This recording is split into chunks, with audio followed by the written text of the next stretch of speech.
Cuba teka, hari ni Bos Ijan dengan Angel nak gerak area mana? Tengok ni, sofa 1,000 lebih.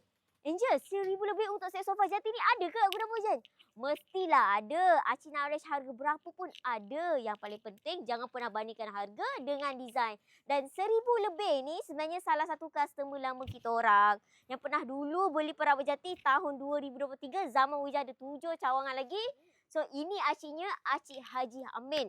Hari tu Angel dengan Mokcik serve. Pilihkan acik set sofa, last acik ambil combo. Satu acik ambil 1,000 lebih, lagi satu acik ambil set sofa 8,000 lebih. So ini dia tim-tim gudang Bos Ijan. Hari ni kita ada beberapa tempat. Korang nak tahu tak? Biasanya kita ada gerak dalam beberapa tempat tahu. Kita ada gerak dalam 6 tempat. Salah satunya Muar, Port Dickson, Melaka. Alhamdulillah. So hari ni ngam-ngam tengah free nak jumpa acik-acik, nak tengok reaction acik.